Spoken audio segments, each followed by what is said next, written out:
administrar las finanzas en este nuevo año. Sigue en el estudio José Manuel Ortega, contador público y administrador. Usted mencionaba el tema del ahorro cuando hablábamos de armar el presupuesto y pues aconsejaba primero ahorrar y luego gastar. Entonces, siempre debemos ahorrar porque se escucha mucho la frase, bueno, pero es que yo no gano suficiente como para ahorrar. De lo que sea que ganemos, ¿hay que destinar un porcentaje para el ahorro todos los meses? Bueno, fíjate, esa es una pregunta muy interesante, porque quizás las personas que nos escuchan pueden decir, bueno, pero ¿cómo puedo ahorrar yo si a lo mejor mi Gano ingreso es poco. tan justo? Sí. Exactamente.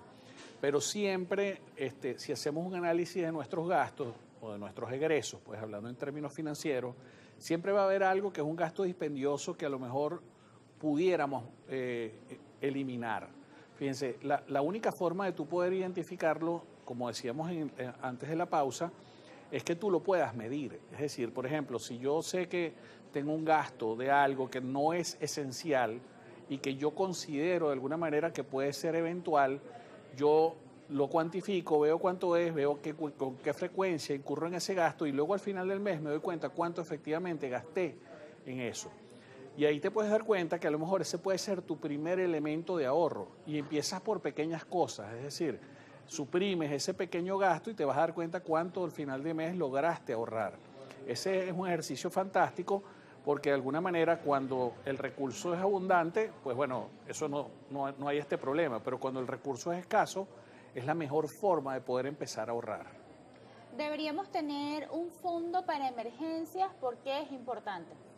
Sí, bueno, ahí caemos en lo mismo, pues el fondo de emergencia, digamos que es deseable, sin embargo, mucha gente quizás no tiene la capacidad de lograrlo.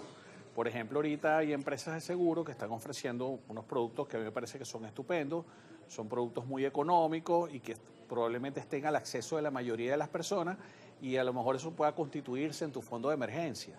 De hecho, por ejemplo, tú puedes adquirir pequeñas pólizas o en el caso, por ejemplo, de una madre soltera puede adquirir una póliza para el cuidado de su hijo, de manera que eso de alguna forma le descarga lo que pudiera ser en un momento dado una emergencia. Actualmente hay plataformas que ofrecen la opción de optar por créditos, compras ¿Sí? a crédito. ¿Usted recomienda utilizar este tipo de aplicaciones? Claro, ese tipo de plataformas son fantásticas. De alguna manera, este Y se han tipo de... popularizado muchísimo. Claro, ha sido inclusive durante el año pasado, el año 2024, ha sido uno de los negocios más exitosos, ha sido el de este tipo de financiamiento. De alguna manera estas empresas han cubierto digamos, lo que antes estaba ocupado por la vía del crédito bancario, que en este momento no lo tenemos. Es decir, en un momento dado, una persona cualquiera podía tener una tarjeta de crédito y tener acceso a ese financiamiento. En este caso ahora este tipo de empresas lo que hacen es cubrir esa necesidad. ¿Cuál es la ventaja en este momento para la persona? Que al final ese es un financiamiento sin intereses, es decir, es realmente el comercio el que cubre la diferencia del financiamiento para que el negocio sea viable. Pero sí, por supuesto es una herramienta fantástica que el que pueda tener acceso a ella, pues vale la pena que lo utilice. E incluso, fíjate que ya se tiene estadística del éxito de este tipo de negocios. La mayoría de los créditos que existen en el mercado son créditos con garantías. Y en este caso este es un crédito sin garantía, es decir, se trata simplemente de ver la capacidad de pago de la persona que adquiere el crédito y basado en eso, las nuevas experiencias de pago que realice la persona son los que le van elevando o eliminando el crédito en caso de que la persona no cumpla. Comienzan a llegar preguntas a través de nuestras redes sociales y quiero compartirlas con usted.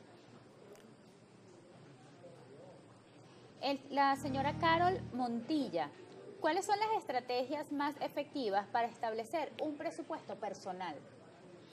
Bueno, como les comentaba anteriormente, hacer un presupuesto personal implica conocer muy bien cuál es el ingreso, o sea, sincerarlo, saber los momentos en que el ingreso se obtiene y luego de eso hacer una lista de esos egresos, distinguiendo los que son esenciales y los que no. Esa es la forma básica y digamos que muy elemental para que una familia pueda emprender un presupuesto. Rebeca Marcano, ¿qué métodos recomienda para hacer un seguimiento de mis gastos? Bueno, fíjense... Es verdad, muchas veces somos desordenados con los gastos. No, totalmente. Digamos que es natural en las personas poder tener un desorden del gasto. De hecho, quizás a todos les ha sucedido que dice, oye, no sé en qué me gasté esta plata. Me ¿no? pasa O sea, y no sé. tengo que consultar entonces el estado de cuenta. Exactamente, y dice, bueno, de verdad que, oye, qué increíble, pensé que tenía este dinero y no sé ni en qué me lo gasté. Cuando eso sucede es porque precisamente no hay medición, es decir, la medición es la madre del resultado.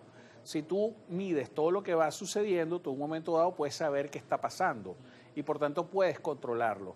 Es decir, por ejemplo, tú dices, bueno, yo eventualmente a mi hijo le compro un helado, por decir algo, a lo mejor cuando tú lo mides te das cuenta de que tu hijo le brindaste 20 helados en el mes.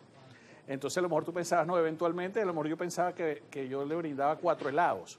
Entonces ahí tú, por hacer un ejemplo muy sencillo y muy doméstico, te vas dando cuenta efectivamente dónde está el ahorro y por qué no lo estás ejecutando de la mejor manera o por qué el dinero no rinde, pues. Carla Mata, ¿qué porcentaje de mis ingresos debería destinar al ahorro cada mes? Usted lo comentaba, pero a lo mejor ella no había sintonizado. Sí, no, básicamente no existe un porcentaje. Hay algunas personas que de pronto se atreven a proponer una idea de que por lo menos un 10% del ingreso debería ir a la fuente de ahorro. Hay otros que hablan de un 20%, pero digamos que hablar en términos de porcentaje es como muy audaz porque en un momento dado tú puedes tener un presupuesto tan ajustado que a lo mejor no te permite llegar ni siquiera a un 5%. Entonces, digamos que yo no hablaría de porcentaje.